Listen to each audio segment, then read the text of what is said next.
Bonjour, soyez les bienvenus à l'occasion de cet événement consacré à la transition écologique dans le Grand Est. Et si on y allait vraiment? Et si on y allait vraiment avec un point d'exclamation plutôt qu'un point d'interrogation, une façon explicite d'afficher la détermination des différents acteurs mobilisés autour de cette ambition, la transition écologique, acteurs dont certains, quelques-uns seulement, sont sur ce plateau. Jean Rotner, bonjour. Bonsoir. Bonsoir, vous êtes le président de la région Grand Est.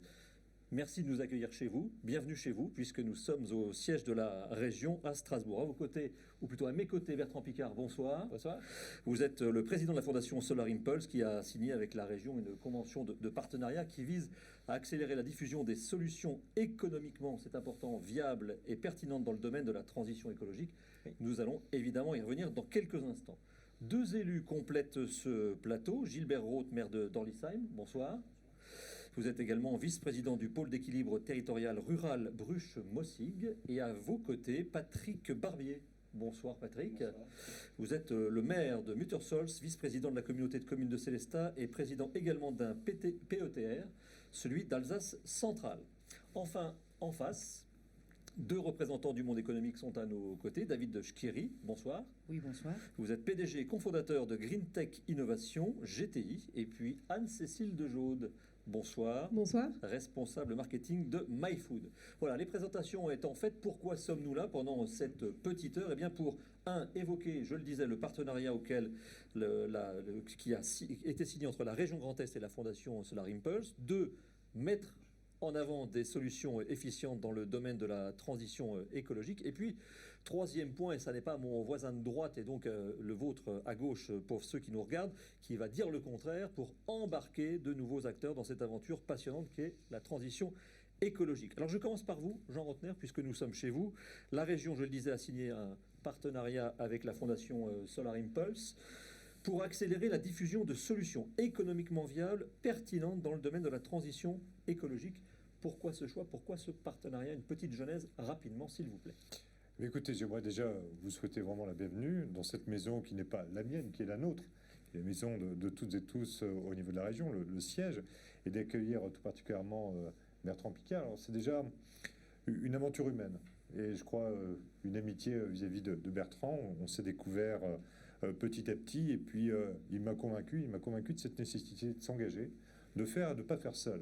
Je ne peux pas faire tout seul en tant que président de région, de préserver la planète. On a besoin d'acteurs économiques, politiques, de citoyens qui, à un moment donné, embarquent dans ce bus absolument nécessaire, indispensable à la transformation de nos habitudes, à la transformation et de solutions qui aujourd'hui sont en rupture avec ce que l'on connaissait, et surtout d'acteurs politiques au sens noble du terme, qui prennent les bonnes décisions, qui sont en rupture peut-être avec les manières de faire maintenant que l'on connaît en politique comme dans l'économie depuis de trop nombreuses années, et en se disant, allez, on se prend par la main, on mouille le maillot, on est responsable et on va y aller.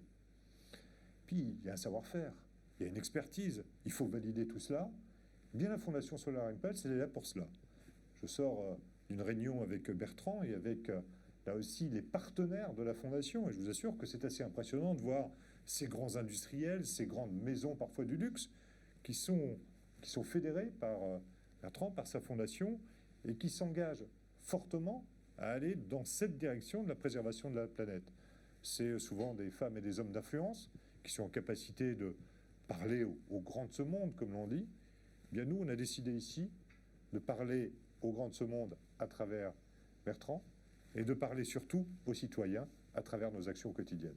On choisit la démocratie de l'action, pas la démocratie de la parole. C'est pour ça qu'on est rassemblés ce soir, pour que, justement, elle soit partagée. Elle ne m'appartient pas, elle appartient à chacun. Bertrand Piccard, la fondation Solar Impulse que vous présidez, donc, a pour ambition de labelliser 1000 solutions à travers le monde, propres, opérationnelles, commercialisables et surtout, c'est important, rentables pour protéger l'environnement. Où en sommes-nous, puisque ça progresse chaque jour? Au début de la préparation de cette table ronde, nous étions autour de 800. Où en sommes-nous aujourd'hui? Alors nous en sommes déjà aujourd'hui à 876. 876 solutions. On arrive très très près des 1000. Et ce que j'aimerais dire, c'est que je suis d'autant plus d'accord avec Jean Rotner dans tout ce qu'il a dit, que nous sommes exactement aux 5 ans des accords de Paris. Et le bilan des accords de Paris, c'est quoi? C'est que les consensus internationaux n'ont pas abouti à grand-chose. On recherche au niveau international une unanimité de pays et les désaccords sont trop importants pour qu'on arrive à un résultat. Et cette frustration face à l'échec des accords internationaux a poussé des acteurs régionaux et des entreprises à prendre le taureau par les cornes et à avancer en prenant eux-mêmes la responsabilité et l'initiative. Ce qui fait que quand on voit au niveau de la région Grand Est ce qu'il peut se passer, ce qu'il se passe, qu'on soit ici avec des élus et avec des entrepreneurs qui ont lancé des produits de start-up, eh bien, ça montre vraiment qu'à l'échelle régionale, on va avancer beaucoup, beaucoup plus vite. Il y a une action directe sur le terrain. Jean Rotner va sur le terrain. C'est clair que les négociateurs à la COP, ils ne vont pas sur le terrain. Ils ne se rendent pas compte que les solutions sont rentables. Ils ne se rendent pas compte qu'il y a des énergies renouvelables aujourd'hui qui sont moins chères pour produire de l'électricité sur la moitié de la surface du globe que le charbon, le pétrole, le gaz et le nucléaire. Donc, ce qui manque vraiment, c'est cette prise de conscience internationale. Et maintenant, au niveau régional, on va agir, on va montrer que ça marche, et puis on va faire remonter cette action vers le haut, plutôt que d'attendre qu'elle descende depuis le ciel. Vous parlez d'enthousiasme quand vous défendez les solutions portées par la Fondation Solar Impulse, parce que vous êtes évidemment très enthousiaste à l'idée de porter toutes ces solutions, mais face à vous, vous rencontrez ce que vous dites parfois la peur, puisque ces solutions font parfois peur, alors qu'au contraire, elles devraient embarquer un maximum d'énergie positive. Alors, les solutions technologiques modernes, elles font peur aux vieux dinosaures qui pensent qu'ils vont perdre leur business parce que l'économie et l'industrie amènent des meilleures solutions. Mais ce n'est pas comme ça que l'humanité va progresser. L'humanité va progresser quand les vieux dinosaures vont rajeunir, vont se diversifier, vont prendre des opportunités et vont avancer. C'est comme ça que ça marche. Et quand on parle d'enthousiasme, moi j'aimerais vous dire ce qui m'a tellement marqué tout au début du défi des 1000 solutions. On a créé l'Alliance mondiale pour les solutions efficientes. Et 250 membres fondateurs sont venus à la COP23 à Bonn pour qu'on annonce officiellement cette alliance et cette recherche des 1000 solutions. Eh bien, il y avait un jeune entrepreneur qui était les larmes aux yeux à me dire « Merci, vous nous permettez de nous faire connaître ». Moi, je suis avec une toute petite équipe dans un laboratoire. On essaye désespérément de faire rayonner notre produit. On y croit. Et aujourd'hui, tout à coup, il y a une alliance mondiale et on peut parler à d'autres entrepreneurs, on peut parler au monde politique, on peut parler au monde économique, on a des médias. Et il me dit, grâce à vous, on existe. Et ça m'a tellement touché. Je me suis dit qu'il faut qu'on le fasse à l'échelle de milliers d'entrepreneurs pour donner cette chance à chacun. Les vieux dinosaures ont peur, les dinosaures un peu moins vieux vous disent certes, allons-y, mais ça coûte un peu cher.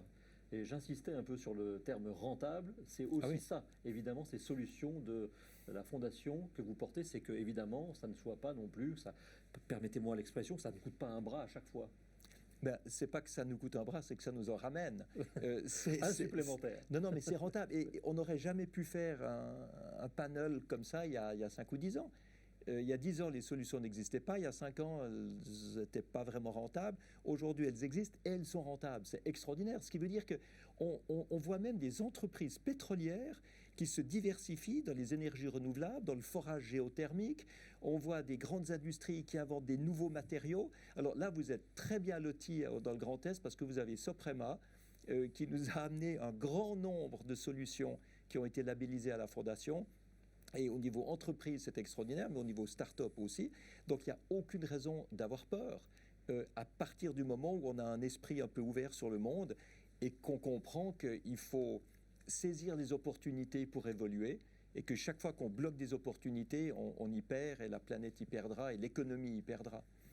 À vos côtés, donc, Gilbert Roth, maire d'Orlisheim. Rebonsoir. Donc, je le rappelle, vous êtes vice-président du pôle d'équilibre territorial rural, le PETR de Bruches-Mossig. Pour celles et ceux qui nous regardent, qu'est-ce qu'un PETR? C'est une réunion de communautés de communes. Alors, pour faire simple, un PETR, c'est un outil pour les Comcom. Donc, si le grand public ne s'en souvient pas, c'est pas très grave. C'est essentiellement un outil qui permet à des communautés de communes de travailler ensemble des sujets qu'ils pensent être plus efficients en étant ensemble. Donc, oublions le mot.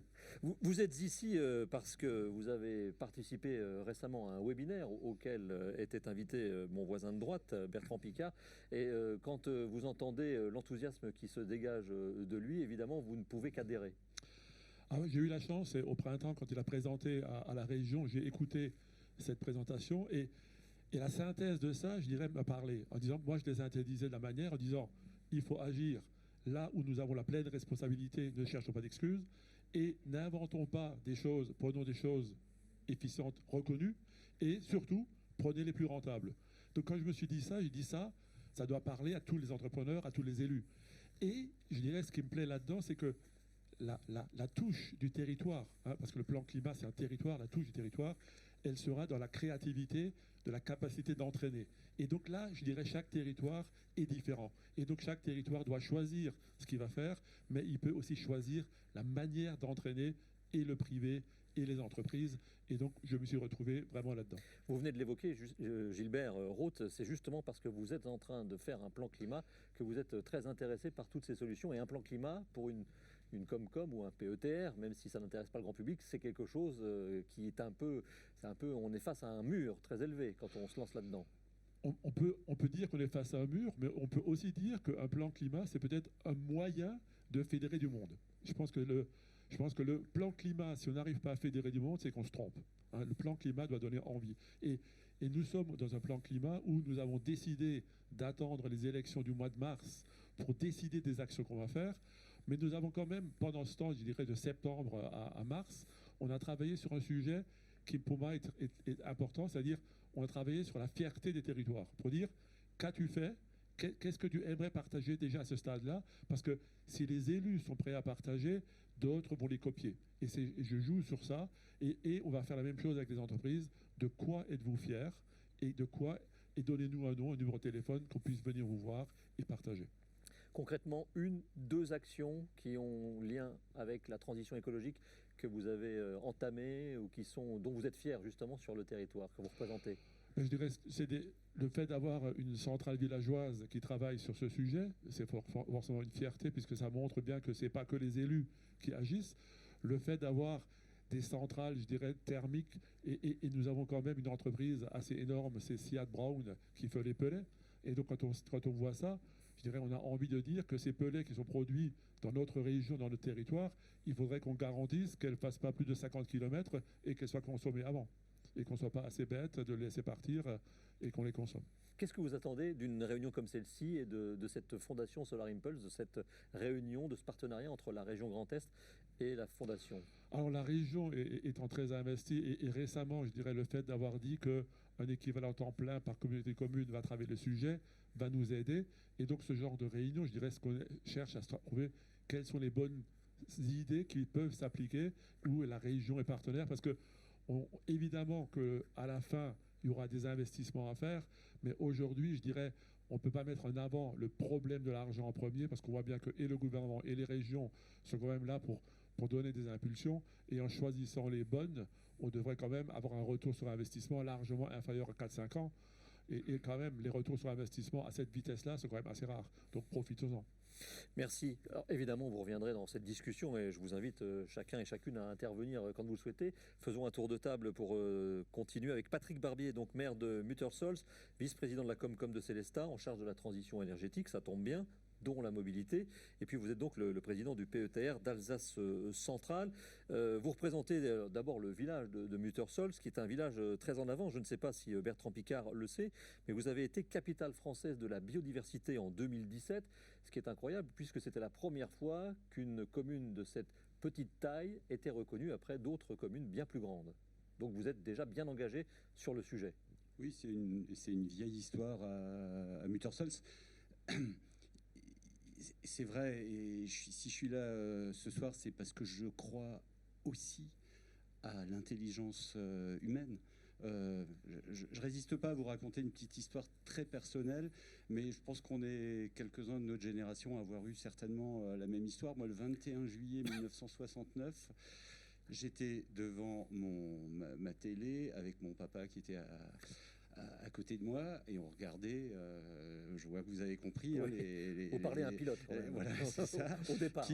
Et mon papa qui était ingénieur agronome, donc a priori quand même quelqu'un qui avait une vision des choses, me dit: tu verras Patrick, quand tu seras grand, j'avais 11 ans, tu passeras tes week-ends sur la Lune, quoi. Et aujourd'hui, ça fait sourire tout le monde, évidemment, hein, mais cette intelligence qui, à cette époque-là, était vouée à une espèce de progrès sans fin, sans limite, aujourd'hui, finalement, la seule différence, c'est qu'il faut qu'on l'applique à l'enjeu majeur maintenant, à mon avis, pour le reste de l'histoire de l'humanité, c'est d'arriver à continuer à vivre et à bien vivre, et même à mieux vivre sur notre petite planète limitée, parce qu'on sait bien que la conquête spatiale ne fera pas de miracle, en tout cas pas à moyen, à court et à moyen terme. Voilà, donc Muttersholz, oui, on est un village, hein, déjà, 2000 habitants, tout à fait modeste, mais la particularité, c'est qu'on a eu la première maison de la nature en France dès les années 70. On fête bientôt les 50 ans d'une maison de la nature. Donc une maison de la nature, c'est un centre d'éducation. Hein. Mandela dit que la seule façon, c'est pour changer le monde, c'est l'éducation. Je crois que nous, on le démontre. Hein. Il y a eu 2 générations de jeunes Muttersholzois, et puis plus largement autour de nous, qui ont été très sensibilisés à tous ces sujets, notamment au sujet de la transition énergétique, et qui aujourd'hui sont engagés. J'ai des concitoyens qui, quand je propose des choses, qui proposent eux-mêmes aussi des choses, on se sent soutenu, etc. Alors, évidemment, ça résout pas tout, parce que après, les solutions, elles sont jamais simples. Hein. On a alors. Citer un exemple qui nous relie à la région, c'est on a une vieille centrale hydroélectrique sur l'île. L'île, c'est la rivière que gère la région, qui est à l'abandon depuis 1964. En fait, 1964, c'est quand EDF a construit les centrales sur le Rhin. Donc les petites centrales sur les petites rivières, elles ont été fermées. On s'est dit, bon, bah, c'est une autre époque. Et donc, 30 ans, 40 ans plus tard, on se dit, bah, on pourrait le remettre en service. Et c'est sûr que là, c'est bien d'avoir l'idée, mais de là à la mettre en œuvre, on a mis 7-8 ans à la mettre en œuvre, parce que les solutions techniques sont pas simples. Hein. Je rentre pas dans les détails. Je vous invite à venir visiter. Là, depuis 1 an, on a trois turbines qui fonctionnent au-delà de toute espérance. Et c'est bien parce qu'effectivement, on a été soutenu par une ingénierie. La région nous a soutenus. La région est même maintenant associée sur cette centrale. Et on a eu des ingénieurs qui nous ont aidés à trouver les bonnes solutions qui sont pas facilement reproductibles, hein, d'un endroit à un autre. Hein. J'ai adoré l'expression la fierté des territoires. Effectivement, les territoires se ressemblent pas forcément. Il y a des solutions différenciées à mettre en œuvre dans chaque endroit. Patrick Barbier et Gilbert Roth, merci. On ne vous a pas entendu sur un sujet qui est pourtant un sujet majeur quand on est élu d'une commune et qu'on regarde ses finances de très très près, c'est ce qui concerne l'éclairage public. Et vous allez sans doute être très intéressé par David Schkiri, PDG et cofondateur de Green Tech Innovation, qui est basé à Metz, sur le Technopôle. Alors, vous avez parlé de juillet 69. David Schkiri pourra raconter plus tard à ses enfants et petits-enfants qu'il a créé sa start-up le 11 mai 2020, le jour du déconfinement. Donc ça ne s'invente pas. C'est une création qui est sans doute partie sous de bons auspices. Quel est le domaine d'activité donc de l'entreprise GTI, Green Tech Innovation, David? Bonjour à tous, tout d'abord, et merci beaucoup de nous accueillir dans ce bel endroit. Le domaine de prédilection en fait, de Green Tech, ça a été d'abord la genèse de savoir comment est-ce qu'on pouvait être acteur pour la planète dans des domaines donc, qui étaient déjà les nôtres en fait en termes de spécialité, et notamment la partie énergétique. Et on a fait un tour d'horizon et en s'apercevant qu'il y avait plusieurs décennies où rien n'avait été fait en matière technologique sur la partie d'éclairage extérieur, et qu'il y avait de fortes économies à pouvoir faire sur les 9 millions de points lumineux que compte ne serait-ce que l'Hexagone, sans parler de ce qui concerne la planète. Et de là, en fait, notre réflexion a commencé à faire un tour d'horizon et à se dire qu'est-ce qui existe déjà, comment est-ce qu'on peut apporter notre pierre à l'édifice de notre côté, et en étant communicatif et, si je puis dire, excusez-moi l'expression, en étant viral, mais dans le bon sens du terme cette fois-ci, par rapport au niveau du territoire, et en tout cas qui nous épaule aujourd'hui pour donc nous aider sur la partie recherche et développement. Sans la région aujourd'hui qui nous aiderait au quotidien, on n'aurait pas atteint ce degré de maturité. Donc j'en profite effectivement aussi pour remercier la région et Jean Rentner en particulier sur ce point-là. 9 millions de points lumineux en France, 70% de ces points lumineux sont obsolètes. Un peu plus même, effectivement, ce que nous dit l'Agence française de l'éclairage, et qui consomme 8 à 10 fois plus que les éclairages à LED. Pour ça, les deux maires et représentants d'élus, enfin de communes, le savent, puisque certains, ils ne l'ont pas dit, mais ils ont carrément coupé, comme beaucoup de communes, entre 23h et 5h du matin, ils ont coupé l'éclairage pour faire évidemment des économies. Mais là où... Je viens d'apprendre un truc, on avait une agence française de l'éclairage. Oui. Ah bah voilà. Cette agence a laissé 80% des points lumineux obsolètes. Ça, c'est le point de vue de l'extérieur. Il y a aujourd'hui, en fait, un formidable challenge de réduction de la consommation électrique, ne serait-ce que sur ce point-là, sans parler d'autres points. Mais pour nous, on s'est dit, il y a un défi à aller chercher. Encore une fois, notre point d'orgue, et c'était complètement, il y avait un vrai matching avec les idées et surtout la vocation de Solar Impulse, c'est qu'on s'est dit, si on veut pouvoir être écouté, il faut absolument que nos solutions soient efficaces et surtout rentables. Sans cela, le fait de pouvoir penser à la planète, ça ne suffira pas, en tout cas pour convaincre. Ça me fait penser à tous mes atterrissages de nuit. On avait 16 projecteurs LED sur le bord d'attaque. À l'atterrissage, on voyait comme en plein jour. Et l'entier de ça consommait à peu près l'équivalent d'une ampoule de table de chevet. Les 16 ensemble. Ouais, des projecteurs LED. Alors, évidemment, Green Tech Innovation est labellisé par la fondation Solar Impulse. Vous, Oui. votre solution, c'est de dire à tous ces élus, transformons vos mâts d'éclairage avec des lampes à iodure de sodium. Je ne suis pas un technicien, mais je vais essayer de faire comme si. Transformons-les en lampes LED. Ça va... Vous économisez beaucoup d'énergie, mais vous allez plus loin en fait, parce que ça, c'est pas de la valeur ajoutée. On change une ampoule pour une autre. Vous allez beaucoup plus loin. On a une chance formidable, c'est que comme il n'y a pas eu beaucoup de technologie justement dans ce domaine, on ne part pas avec une feuille blanche. On part déjà avec un minimum. Alors que, comme vous l'avez dit justement, si on change des lampes à iodure de sodium ou à mercure avec de la LED, on a déjà 70% d'économie d'énergie. Donc on ne part pas d'une feuille blanche. C'est un réel avantage pour nous. Notre valeur ajoutée commence à ce niveau-là. Voilà. Et c'est là où justement le défi, c'est d'aller jusqu'au 100%, c'est-à-dire avec une autonomie complète, voire justement à dépasser ces 100%. Et comment ferons-nous ? Tout simplement en réinjectant les surplus énergétiques qui est produit par le luminaire donc solaire directement sur l'infrastructure existante. Ça, c'est une première valeur ajoutée. Oui. Si j'ai bien compris, il y en a une autre, c'est que, ça j'ai découvert ça aussi, c'est que vous transportez de la data par la lumière donc de chaque mât. Alors effectivement, l'idée pour nous, effectivement, c'est que ce luminaire, qui est un objet urbain, puisse être polyvalent.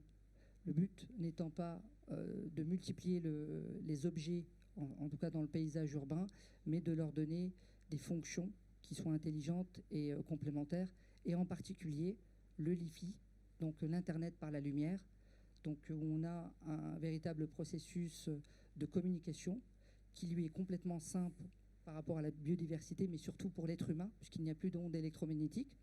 Et en même temps, il permet de pouvoir transférer des très gros débits, puisqu'on est au minimum à 100 mégas en fait, par seconde, ce qu'on n'aura jamais dans les technologies sans fil que l'on a aujourd'hui, par exemple. Et tout ça, je me fais un peu votre VRP, tout ça en ne changeant que la tête du mât, c'est-à-dire que ça n'est pas aussi difficile que ça semble. En tout cas, on a réfléchi dans notre cahier des charges pour qu'on puisse utiliser l'existant. C'est-à-dire, on sait pertinemment qu'aujourd'hui, pour changer de l'éclairage extérieur, C'est un coût qui est très important pour la collectivité.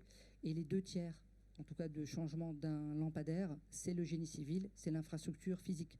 Donc on a travaillé uniquement, comme vous l'avez dit, sur la lanterne, sur le luminaire, pour pouvoir en tout cas s'appuyer sur les infrastructures existantes, donc les mâts, s'ils sont tout à fait, en tout cas, adaptés. À ce moment-là, on va uniquement changer la tête des luminaires. Plus besoin de tirer des câbles non plus pour les nouveaux lampadaires, ce qui est extrêmement important. Oui, et l'entretien et l'installation de ces luminaires qui peut se faire extrêmement rapidement. Et puis derrière, vous avez encore une solution, puisque tout ça est à tiroir. À partir d'un simple lampadaire qui, au départ, donc, consomme énormément, vous en faites véritablement une mine, à la fois pour peut-être même gagner en profitabilité, mais aussi en information, puisque derrière, vous embarquez une technologie d'intelligence artificielle pour, si j'ai bien compris, les capteurs, pour avoir des informations triées correctement et qui soient utilisable par l'élu qui pilote ou son adjoint, par exemple. Alors l'idée, comme vous l'avez signalé, c'est le challenge dans lequel on est engagé pour les 3 prochaines années. Et on est très très bien entouré avec des forces vives dans la région Grand Est, auprès de laboratoires et aussi de partenaires industriels qui ont tout de suite cru en fait à la solution et qui ont vu en fait la vision future. C'est l'intelligence artificielle, c'est un mot, mais l'idée pour nous, c'est d'en faire que l'éclairage, en fait, aujourd'hui, puisse réellement être intelligent. Une intelligence, ça n'est pas simplement donc un dispositif informatique. C'est un dispositif, là aussi, qui doit apprendre, en tout cas, s'optimiser et permettre de déboucher sur un outil de stratégie, en tout cas d'économie d'énergie, pour les collectivités en fonction de leurs desiderata au départ. Un exemple très simple, et je pense qu'on sera plus concret sur un cas d'étude. On a intégré aujourd'hui sur déjà des pré-séries, donc des capteurs d'environnement, qui vont à tout moment en fait renseigner donc le dispositif d'éclairage sur sa manière de fonctionner en fonction des conditions extérieures de météo.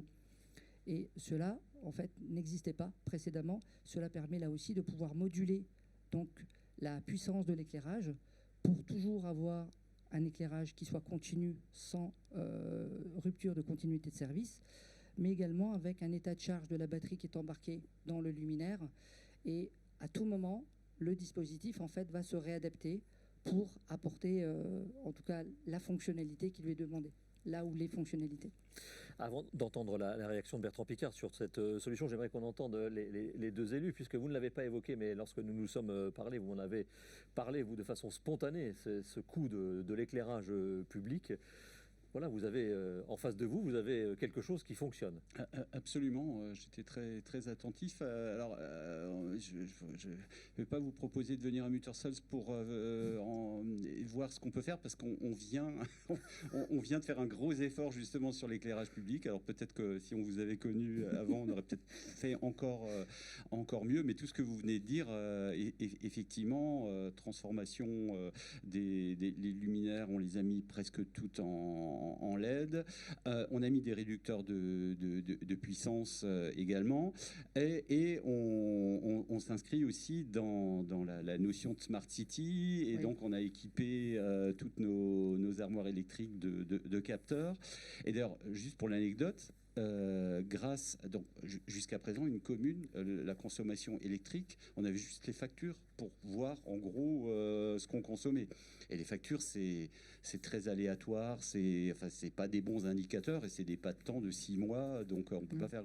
Là, grâce aux capteurs maintenant qui sont tous rapatriés avec des solutions informatiques vers l'ordinateur de mon chef des services techniques, on sait à un pas de temps de 2 heures exactement ce qu'on se consomme à tout moment. Et on a déjà remarqué qu'il y avait toute une rue sur laquelle les réducteurs de puissance avaient été mal réglés, mais on pouvait pas le constater parce que visuellement ça réduit la puissance, mais ça se voit pas vraiment, hein, ça éclaire toujours pas mal. Et donc grâce à ça, là, on a pu rectifier le tir et faire. Ce qui est important aussi dans tout ce qu'on dit, c'est pour nous dans les communes. quand on parle de rentabilité, les communes, on ne connaît pas tellement le mot rentabilité. Le retour sur investissement, dans une commune, il est social. Quand on fait un rond-point, quand on fait un trottoir, il y a un retour sur investissement social. D'accord, on rend service à nos concitoyens, mais c'est pas financier, quoi. Là, sur tout ce genre de solutions, il y a clairement, on peut calculer un retour sur investissement. Oui. Hein. On modernise notre éclairage public, on consomme nettement moins d'électricité, donc forcément, il y a une réduction. Chez moi, ma commune, on a réduit la facture d'électricité pour l'éclairage public de plus de moitié. Donc il y a un vrai retour sur investissement. Donc j'ai pas de difficulté à convaincre mes conseillers. Ceux qui ne sont pas aussi écolos que moi, bah, je leur mets les arguments économiques et puis ils ont dit ah bah ouais, t'as raison, ça vaut le coup. Voilà. Gilbert Roth, alors vous n'avez pas encore changé d'éclairage, mais vous le coupez entre 23h30 et 5h du matin. Exactement. Donc nous, on coupe depuis le 4 mai, hein, pas le 11, mais depuis le 4 mai. Dans cette période de confinement, je me disais, c'est le moment où on peut communiquer avec nos personnes du village, nos concitoyens. Et nous avons décidé donc de couper à 23h30 jusqu'à 5h du matin. Et c'est vrai que ça marche. Et c'est vrai aussi que beaucoup sont contents, hein, parce que c'est vrai que la relation avec la nature, finalement, c'est un peu différent. Hein, je dirais le fait de voir du noir, de revoir des étoiles, ça change quand même beaucoup de choses et ça nous rend souvent un peu plus humbles. Mais nous travaillons aussi sur le fait de dire on va remplacer tout le système par des LED parce que nous avons au niveau du pays, on avait travaillé avec TEPCV et donc beaucoup de communes chez nous ont passé au LED. Et on sera à l'écoute pour voir comment on peut aller plus loin parce que je pense qu'effectivement la solution elle est de ne pas s'arrêter là, quoi, de chercher à aller plus loin. Il y a quelque chose d'extrêmement intéressant, c'est on profite de la crise actuelle pour être en rupture et proposer quelque chose de différent. Et c'est accepté. Oui. Ça, il faut le retenir. La crise, c'est aussi un accélérateur et un créateur de rupture. Et dans ce que tu dis, Patrick, ce qui est très fort, c'est que le rond-point, c'est une justification. Aujourd'hui, il y a une pression sociale qui vient sur la nécessité aussi pour les élus que nous sommes d'apporter des solutions en termes effectivement de préservation de la planète, des solutions qui sont peut-être moins visibles, mais qui, dans un bilan total, peuvent se justifier devant une population. Et là, on sent qu'il y a vraiment aujourd'hui des attentes de nos concitoyens. Et je crois que c'est normal. On doit aussi, dorénavant, des comptes à la planète, certes, mais des comptes à nos concitoyens sur la planète. Ça, c'est indéniable. Ce que je trouve extraordinaire dans ce débat, mais ce que je trouve fantastique dans ce débat, on parle de réduire de 50% la consommation énergétique d'une commune. On parle de lampadaires qui sont 75% plus efficients que le reste. Mais ça montre à quel point, jusqu'à maintenant, notre monde a vécu dans une culture du gaspillage, de l'irrespect pour les ressources naturelles. C'est affolant. Et ce que les gens qui nous écoutent devraient vraiment comprendre, c'est que c'est comme ça partout. C'est comme ça dans tous les domaines de la consommation énergétique, dans la production, le transport et la consommation de nourriture, dans l'extraction et l'utilisation de matières premières. Les déchets aussi. Et dans les déchets. Mais là, c'est 95% des déchets qui sont gaspillés parce qu'on ne voit pas que c'est une ressource pour faire de l'énergie, pour faire une deuxième vie, pour faire du recyclage, etc. Et c'est cette prise de conscience-là qui, tout à coup, nous réveille et nous dit on peut faire tellement de choses. Et c'est ça qui est enthousiasmant. Parce que qui que ce soit avec qui vous parlez, il y a un argument qui soit écologique, financier, industriel, création d'emplois, etc. Donc c'est magnifique, on a tout en main. Je voudrais quand même qu'on passe la main, si vous voulez bien, messieurs, parce qu'on est un peu là entre coqs et tout, et nous n'avons pas encore entendu Anne-Cécile de Yaude. Bonsoir Anne-Cécile, responsable marketing MyFood, aussi labellisée par la fondation Solar Impulse. Alors on change complètement de domaine puisque nous sommes dans l'objectif de rendre les uns et les autres, qui que ce soit, même avec deux mains gauches ou presque, autosuffisants pour produire ses fruits et ses légumes. C'est ça, tout à fait, tout à fait. Alors déjà, merci de nous avoir invités. Je suis super contente d'être là et de pouvoir discuter autour de cette table ronde avec vous. Effectivement, avec MyFood, on a pour objectif de relocaliser l'alimentation au domicile de chaque citoyen. Alors, de quelle manière ? Alors, on fait ça de plusieurs façons. La première, on va dire, c'est peut-être pour les gens qui ont un peu moins la main verte. Mais donc pour cela, on propose des serres innovantes qui sont livrées clés en main. Et elles sont aussi livrées avec l'accompagnement d'agronomes, d'ingénieurs agronomes et d'une communauté d'utilisateurs, on les appelle les pionniers. Et donc eux partagent ensemble toutes leurs connaissances, leurs réussites, leurs questions. Donc ça, c'est pour faire très bref sur la partie de cette solution. Et aussi, on veut s'adresser à tout le monde, à chaque citoyen. Et donc, on permet aussi à ceux qui sont un peu plus débrouillards ou qui ont plus la main verte de s'y mettre, parce que toute notre connaissance est partagée en ligne sur Internet. Parce qu'on a vraiment une volonté d'avoir un impact à grande échelle et que tout le monde puisse avoir accès au manger sain et au manger local. Donc les serres, si vous allez sur le site MyFood, vous pourrez le voir, ont des tailles très différentes, hein, de 100 à 400 kilos de fruits et légumes, vous garantissez par an en production. C'est ça. Donc on fait ça avec différentes techniques. On utilise notamment la permaculture, l'aquaponie, la culture verticale. On a aussi un aspect connecté qui permet d'améliorer la réussite ou d'améliorer les cultures. Donc effectivement, avec une petite serre de 3,5 mètres carrés qui tient sur un balcon, un toit, une terrasse, pas forcément un jardin, on peut produire jusqu'à 100 kg de fruits et légumes par an. Et avec une grande serre de 22 mètres carrés, on peut produire jusqu'à 400 kg de fruits et légumes par an.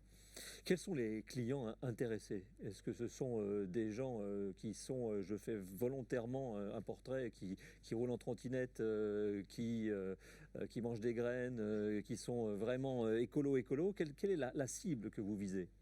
Alors pas forcément, c'est vrai qu'aujourd'hui c'est plutôt des gens qui habitent en périphérie des villes ou à la campagne, même si notre petite serre permet aussi de toucher les urbains. C'est pas spécialement des mangeurs de graines, hein. C'est vraiment, quelle est la volonté derrière, tout le monde. leur souhait? La volonté, c'est de mieux manger et de faire attention à la planète, puisqu'on ne fait plus venir ces salades de dizaines de milliers de kilomètres, mais on les fait venir de son jardin, de son balcon. Donc vraiment, l'idée, c'est de préserver son alimentation, sa santé et sa planète. Le président Rentner parlait de rupture avec le confinement, et c'est aussi un sujet que développe Bertrand Piccard en disant il faut qu'on en profite pour ne pas faire le monde de demain comme le monde d'avant et qu'on ne reparte pas sur les mêmes bases, puisque ça ne servira à rien. Est-ce que vous sentez depuis le printemps, justement, un changement? Est-ce que les commandes se sont envolées, les demandes ont été très fortes? Oui, tout à fait. On sent bien que depuis le premier confinement, notamment, il y a vraiment une inquiétude autour de l'alimentation et un questionnement. Et aussi, on n'a plus forcément envie d'aller mettre les pieds en magasin trop souvent. Donc, on sent bien qu'il y a un intérêt accru pour notre solution. Et surtout, avec le fait qu'on propose cet accompagnement avec des agronomes et toute la communauté, en fait, on ne se sent jamais seul face à ces cultures. On a toujours quelqu'un qui est là pour nous aider. Et puis, en fait, on recrée du lien social aussi. En période de confinement, on ne peut pas aller discuter avec des gens, et ben, les gens discutent sur le réseau et partagent leur petit bonheur et leur réussite. Et ça, c'est vraiment incroyable de voir à quel point les gens progressent. Ils sont contents de le partager entre eux. Alors, il y a les particuliers qui sont évidemment intéressés, mais pas que, puisque des collectivités, des entreprises, des écoles peuvent aussi y trouver un intérêt. Tout à fait. On a aussi une partie de notre clientèle qui est professionnelle.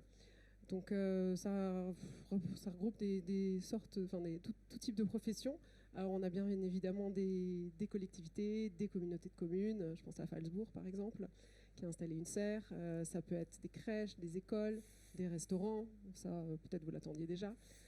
Et aussi, on a un côté assez intéressant avec des EHPAD, puisqu'en fait, les serres s'avèrent être aussi un outil thérapeutique intéressant qui permet de remettre les personnes âgées en forme, que ce soit physiquement et mentalement, puisque ça leur fait énormément de bien d'être dans la serre. Alors je le disais en ouverture, cette table ronde est faite aussi pour embarquer un certain nombre d'acteurs dans cette solution pour la transition énergétique, mais aussi pour se dire les choses et voir quels sont les atouts, mais aussi les freins. Et il paraît que parfois, vous rêvez d'une solution au petit matin et vous rêvez de Jean Rentner et de Bertrand Piccard en train de signer un document. Lequel ce serait ce document? Alors c'est vrai que je fais peut-être un rêve, j'espère pas trop bizarre, mais assez concret.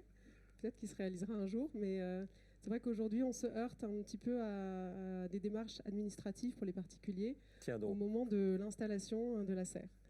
Et alors dans mes rêves les plus fous, si on pouvait un jour peut-être mettre en place une charte ou un engagement où Monsieur Piccard ou Monsieur Rentner pourraient nous soutenir là-dedans. En fait, l'idée, ce serait de systématiser au niveau de chaque commune ou collectivité l'exemption de taxes potagères lorsqu'on installe une serre chez soi. Parce qu'en fait, aujourd'hui, quand on installe une serre, on doit faire une déclaration de travaux. Un peu comme si on faisait un chalet de jardin. Exactement, voilà. Exactement.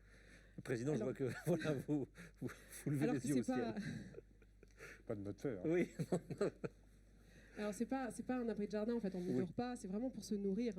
Et aujourd'hui aujourd'hui, on se retrouve avec une taxe qui est une démarche administrative qui freine les gens, et on pense qu'on pourrait doubler notre chiffre d'affaires et notre activité si on systématisait l'exemption de cette taxe. Parce qu'aujourd'hui, il y a des collectivités qui l'ont déjà enlevée, qui ne la demandent pas. Donc on pourrait vraiment le faire à l'échelle de toute la région du Grand Est. On pourrait devenir une région exemplaire, et continuer de développer l'installation de serres en rayonnant en France puis dans le reste du monde. C'est une réglementation nationale ou régionale qu'il faudrait changer? Alors, ça peut se faire au niveau de la région, puisqu'aujourd'hui, il y a déjà, même au niveau de la commune, aujourd'hui, il y a déjà des communes et des maires qui exemptent les gens de cette taxe. Qu'en pensent les deux élus qui sont là? Est-ce que vous la connaissiez, cette taxe? Est-ce que vous êtes prêt à l'exempter pour que les serres poussent plus nombreuses dans vos communes? Je pense que, je dirais, tout est dit. C'est vrai que laisser faire une serre de quelques mètres carrés, il n'y a pas d'enjeu, je dirais, d'argent. Donc effectivement, je dirais l'exempter. S'il faut qu'on prenne, mais si chaque conseil municipal doit prendre une décision, ça va être lourd et compliqué. Il faut qu'on trouve une solution plus simple. Mais on peut travailler ce sujet, je dirais, déjà au niveau du PETR, par exemple, voir si toutes les communes sont d'accord. Mais c'est vrai que administrativement, ça n'a pas de sens. Donc on est très près de signer le document déjà ce soir. Hein. Oui, c'est bon signe, j'aime beaucoup ce que j'entends. On a été sollicité, on a déjà fait remonter effectivement ce sujet vers nos autorités supérieures pour voir si on ne pouvait pas trouver, là aussi, une disposition qui facilite à la fois le travail des communes et le travail des entrepreneurs que vous êtes. Mais moi, dans votre histoire, dans vos histoires, moi, ce que je note, il y a un point commun. Je n'élude pas la taxe, hein. J'y reviendrai. Mais c'est que vous dites, on a créé une communauté. Ça, c'est super intéressant. C'est vraiment hyper intéressant. Et finalement, les deux élus de l'autre côté du débat, ils ont dit la même chose. J'ai créé une coopérative. Je travaille avec mes habitants qui me fournissent des idées. Et vous, à travers la donnée et à travers un certain nombre, vous avez aussi une communauté qui va petit à petit se constituer. Et Bertrand Piccard, il crée aussi une communauté à un autre niveau. Et ces communautés-là, elles doivent se parler aujourd'hui. Et je crois que le sujet de la préservation du climat et de la planète, ça recrée, ça permet justement de recréer ce dialogue de mondes qui, de temps en temps, sont trop parallèles et ne communiquent plus les uns avec les autres, et qui, par rapport à ce genre de choses, la norme, le permis, la difficulté doit, cher Bertrand, et ça, tu peux glisser de temps en temps quelques mots à certains que tu fréquentes à d'autres moments, en disant, si on veut faire progresser aujourd'hui la préservation de la planète, il faut qu'on arrive à s'astreindre d'un certain nombre de normes qui le gênent, et peut-être d'introduire un cadre beaucoup plus large qui permette justement à ces entrepreneurs, aux collectivités que nous représentons, à un moment donné de s'exprimer et d'œuvrer beaucoup plus rapidement. Ça a été tes propos de départ. Oui. Ça a été de dire Exactement. au-dessus, c'est trop compliqué, c'est les accords internationaux qui font que ça ne descend pas, mais si nous voulons agir encore plus profondément, plus agilement pour préserver la planète, il faut que le cadre soit là, personne ne le conteste, mais il faut laisser un peu de souplesse, et un peu d'agilité, et un peu de plaisir à inventer. Si on n'a pas de plaisir à créer des choses, et à créer ces communautés-là, parce qu'on est complètement contraint, eh bien on freine cet enthousiasme et cet élan. Et c'est tellement vrai ce que tu dis, ça montre bien que la réglementation, c'est pas simplement quelque chose pour interdire. La réglementation, elle doit souvent évoluer pour permettre quelque chose qui aujourd'hui est interdit. C'est ça l'évolution de la réglementation. Anne-Cécile, sur le sujet. C'est exactement ça, c'est exactement ça. C'est comme ça qu'on aura... si on assouplit la réglementation et qu'on la systématise déjà au niveau de notre région, on pourra, c'est sûr, installer beaucoup plus de serres, créer des emplois dans la région, dans notre société, et continuer à développer cette relocalisation de l'alimentation à domicile.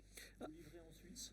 Oui, tout à fait. D'accord, alors j'en commande une. Ah, super. 300 serres dans le monde, 80% en France. Donc, Ils sont partis à Las Vegas, ils étaient au salon de l'agriculture, ils ont une démarche Non, marketing j'en commande une parce que hyper je veux punchy, lancer ça en c'est Suisse. vraiment, alors, le plus intéressant, c'est de voir le résultat dans 6 à 9 mois, si on peut regarder ce que vous avez produit. Ah, c'est important. Non, Très mais bien si vous chez toi. remarquez, je peux me permettre de la commander en ne posant aucune question sur le prix, parce que vu que c'est labellisé par la Fondation Solar Impulse, c'est forcément rentable, donc ça vaut la peine de toute façon.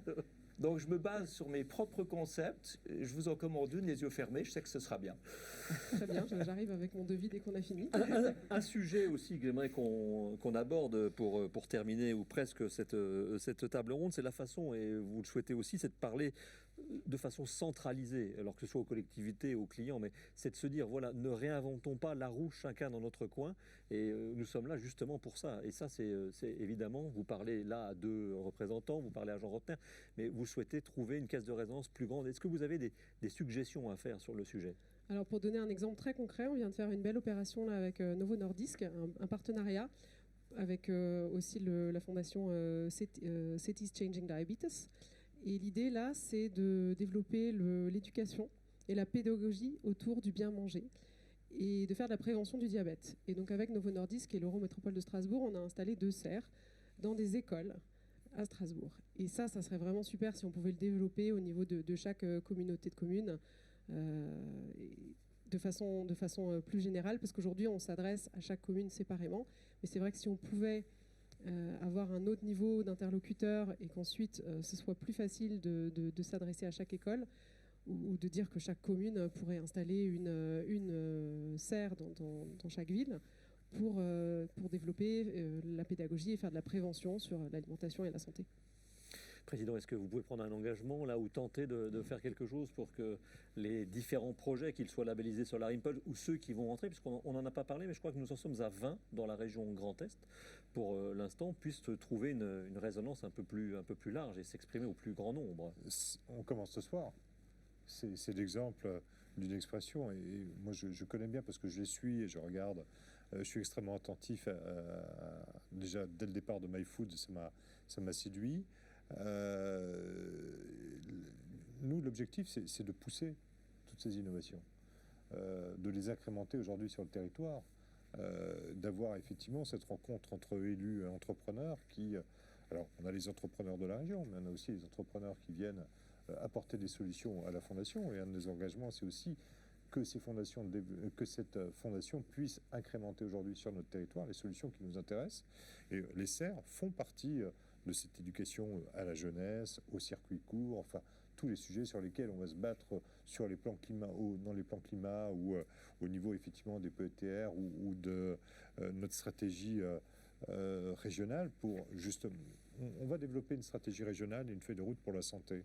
C'est ce genre de démarche qui nous intéresse et on va en faire donc la promotion à travers nos dispositifs sur tous les territoires, bien sûr. Bertrand Piccard, sur les 2 exemples, sur les 876 que vous avez labellisés, quel est le regard que vous portez sur les solutions qui sont proposées, qui sont très différentes, hein, l'une sur la lumière, l'autre sur, j'allais dire, quelque chose de très concret, la consommation. Vous savez, c'est logique autant qu'écologique. Et ça dit tout.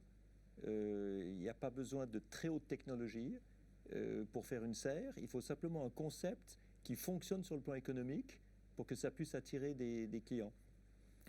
Sur le plan des lampadaires, c'est plus technologique et ça permet des économies et de la création d'emplois. Et puis il y a d'autres solutions dans les ventes. On a parlé de toutes celles de Soprema dans la construction, mais il y a aussi Ubique, qui est une entreprise du Grand Est, qui fabrique du froid magnétique. Vous savez ce que c'est que le froid magnétique? Alors, je vais dire que non. Mais ce qui est extraordinaire, c'est que personne ne sait ce que c'est que le froid magnétique, mais c'est une manière de créer du froid avec grâce à des pertes d'énergie qu'on récupère, sans avoir besoin de gaz réfrigérant. Donc, c'est bon pour l'atmosphère et c'est bon pour l'économie. Et c'est juste quelque chose qui est logique et qu'on devrait pouvoir utiliser partout. Alors moi, ce qui me plaît, c'est de voir comment une région qui prend en main cette question-là pourrait rayonner dans le monde avec des nouvelles technologies qui seraient exportées partout, qui créeraient des emplois ici et qui feraient du bien partout ailleurs. Patrick Barbier, je vous vois réagir par rapport à tout ce que vous avez entendu. Quels sont pour vous les freins pour... le titre, c'est « Et si on y allait dans cette transition écologique ?» Quels seraient les freins à lever? Alors, on a bien compris qu'il y avait des freins un peu réglementaires, légaux, appelons-les comme on veut, mais est-ce qu'il y en a d'autres? Vous nous disiez que finalement l'aspect financier vient ensuite, c'est plutôt l'aspect technique. Quand on est élu, on a besoin d'avoir des experts autour de soi pour être bien conseillé. Oui. je crois beaucoup à l'intelligence collective. Hein. Tout seul, on ne peut pas grand-chose. Dès qu'on est bien connecté avec des réseaux, avec des experts, les solutions existent. Hein. Je crois que votre catalogue le démontre bien. Le tout, c'est d'arriver à faire la connexion, à choisir la bonne solution aux problèmes qui se posent localement. Voilà, c'est pas vraiment des freins, mais c'est un vrai travail. Je veux dire, c'est sûr que la transition écologique, elle se fera pas en restant dans son fauteuil. Hein. Il y a vraiment un défi absolument majeur auquel on doit être le plus nombreux possible à s'atteler. Moi, ce que j'avais aussi envie de rajouter là, c'est que dans toutes les solutions dont on parle, il y a une dimension qui est la dimension de la relocalisation. Mon exemple de tout à l'heure montre qu'il y a une génération où l'intelligence technique a surtout été employée dans des gros projets, le projet de la conquête spatiale, mais aussi au niveau de l'énergie, c'était des grosses centrales, hein, qu'elles soient au charbon, au nucléaire ou d'autres énergies, c'était des grosses centrales et on concentrait et ensuite on distribuait à des distances très longues. Aujourd'hui, les solutions, alors la solution de MyFood, alors là, vous allez très loin dans la relocalisation, puisque là, c'est carrément dans produire sa nourriture dans le jardin. Mais il y a toute l'idée que aujourd'hui, on sait bien que l'agriculture produit à un endroit et ces produits, ils peuvent aller dans le monde entier. Alors, je suis pas en train de dire qu'il faut manger que local. Hein. On aime bien manger tous des oranges aussi. Mais ceci dit, autant essayer de consommer ce qu'on produit localement. Il y a un outil là qu'on utilise, nous, sur notre PETR, c'est le plan alimentaire territorial. C'est le ministère de l'Agriculture à Mulhouse. Vous avez un plan alimentaire territorial. Vous avez été parmi les premiers à faire ça. Avec l'idée simple, c'est de recréer du lien entre les producteurs et les consommateurs d'un même territoire et d'essayer de faire le plus de connexions possible. Là, encore une fois, économie, écologie. Au passage, les deux mots, il y a juste 2 lettres de différence. En fait, c'est la même chose. Hein. Pour moi, l'économie, c'est le court terme. C'est comment on se nourrit, comment on se déplace, comment on instruit nos enfants là, aujourd'hui. Et l'écologie, c'est la même chose, mais en tenant compte du long terme. Et nous, les élus, mais les entreprises aussi, il faut qu'on tienne des deux bouts. Hein. On ne peut pas dire on fait que de l'écologie, on s'occupe que du long terme. Hein. Nos concitoyens, ils ont des demandes à court terme, mais aujourd'hui, on sait qu'on ne peut plus faire l'abstraction des perspectives de long terme. Et pour tester les solutions, les innovations, Gilbert Roth, vous allez vous employer une expression, c'est une notion de pilote qui va plaire évidemment à Bertrand Piccard, c'est-à-dire qu'on se met tous ensemble, on voit si ça marche, et puis si ça marche, eh bien on démultiplie la solution. C'est ça. Enfin, on ne se met pas tous ensemble, c'est-à-dire on met Un 2-3 communes Voilà. ensemble sur un même sujet. Je pense que le fait d'être à 2-3 communes, le produit qui sortira sera plus juste et il sera territorialisé puisqu'il sera mis en place dans le territoire. Et quand les autres élus verront que ces 3 communes, ça a marché, mais ils pourront copier plus facilement et on ira plus vite. Donc j'espère que dans les 3 ans qui viennent, on arrivera à créer quelques pilotes sur quelques sujets différents pour qu'après les autres copient et on aura gagné parce qu'on ira vraiment plus vite sans que chacun doive investir beaucoup d'énergie sur chaque sujet. David Chikri, c'est ce que vous faites un petit peu au Val d'Alzette, puisque votre solution, vous la testez en conditions, on va dire, normales de réalité, et puis ensuite, eh bien, votre ambition, c'est de passer sur une dimension plus grande. Oui, je pense que c'est extrêmement important la notion de pilote pour la réplicabilité des solutions. Encore une fois, pour rassurer, on est sur des investissements parfois qui peuvent être lourds et autant commencer par des pilotes où on peut ajuster les solutions pour que la duplication, en fait, ce rythme-là soit beaucoup plus rapide. Et c'est ce qu'on est en train de faire, voilà, proche des frontières, donc à la CCP-HVA, qui était labellisé territoire d'industrie et où c'est un terreau en fait d'expérimentation qui est formidable, en tout cas pour nous, start-up. Bertrand Piccard, Jean Rotner, nous sommes presque arrivés au terme de cette table ronde. Un mot de conclusion pour dire que les talents sont présents, les innovations sont là. Maintenant, il faut aller encore plus loin. Oui, vous savez pourquoi je n'ai pas réagi au fait qu'il y avait des bouteilles d'eau en plastique à usage unique? C'est parce qu'il y a une solution dans le Grand Est pour pouvoir transformer ces bouteilles en petits granulés de PET pour pouvoir le recycler. Par conséquent, on entre dans une économie circulaire. Donc elles sont tolérées. Et c'est de nouveau toléré. C'est de nouveau Et en totalement plus, acceptable. c'est de l'eau, c'est de la production locale. Oui, l'intérieur, mais pas forcément l'extérieur. Non, mais maintenant, ça devient quelque chose qui est tout à fait acceptable parce que ça rentre dans un système d'économie circulaire. Et la bouteille en plastique a été inventée par Solvay il y a une soixantaine d'années et c'était un grand progrès écologique parce que c'était moins lourd à transporter, ça prenait moins d'énergie à fabriquer. Et c'est devenu un des pires ennemis de l'humanité en remplissant les océans, les estomacs des poissons et le nôtre par voie de conséquence. Et maintenant, on revient à quelque chose de beaucoup plus logique, de pouvoir réutiliser le PET pour des tas de choses différentes. Donc on voit que l'intelligence humaine est vraiment nécessaire aujourd'hui. Je pense qu'on a vécu de manière excessivement bête et paresseuse et laxiste et peu créatrice et peu innovante pendant des années. Et maintenant, il faut remettre en marche cette extraordinaire inventivité humaine. Et si on le fait, ça va être passionnant. On va vivre un 21e siècle merveilleux qui va nous éviter la catastrophe vers laquelle on s'achemine en continuant à faire les vieux gestes, les vieux comportements du passé. Et puis pour terminer, donc profitons de ce moment sur la chaîne du Grand Est et donc les 4 chaînes du réseau des télévisions du Grand Est pour dire que voilà, les solutions existent. Il y en a 876. Alors aujourd'hui, nous mettons en avant des solutions du Grand Est, mais avant de partir comme ça à l'aventure, regardons ce qu'il existe déjà aussi par l'intermédiaire des solutions labellisées par la Fondation Solar Impulse. Exactement, et je crois, Jean m'a dit ça tout à l'heure, il y en a 418 ou 478 418, je crois. 418 qui ont été sélectionnés par le Grand Est dans le portfolio des solutions que la Fondation a trouvées dans le reste du monde. Et là-dedans, il y aura une sélection qui va être faite pour être testée directement au niveau des territoires. Donc en fait, ce qu'on fait aujourd'hui, avec des élus, des médias et des promoteurs de solutions, des fabricants de solutions, c'est ce qu'il faut arriver à faire partout.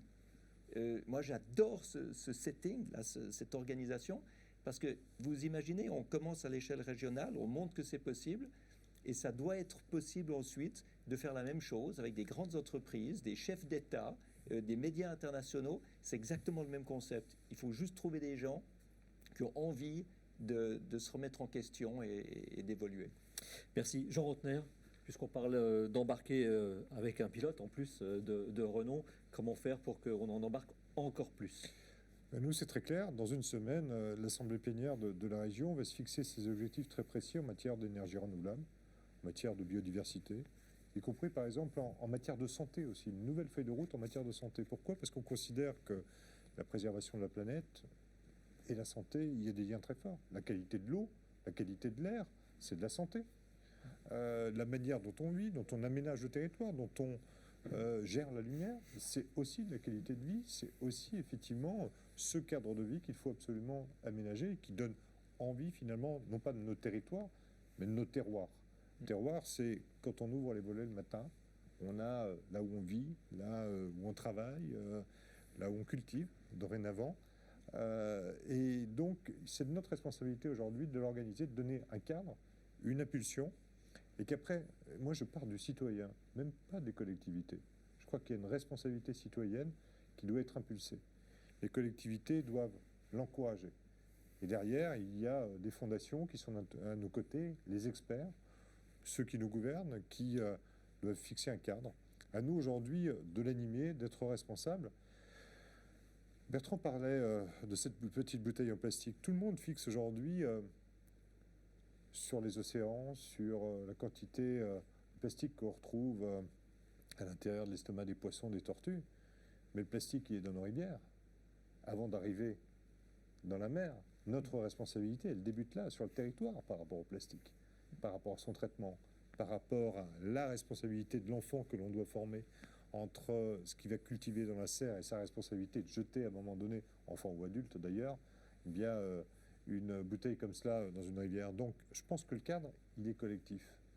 Et toutes les initiatives doivent venir petit à petit s'implémenter les unes dans les autres pour donner à un moment donné une responsabilité à la fois collective et individuelle.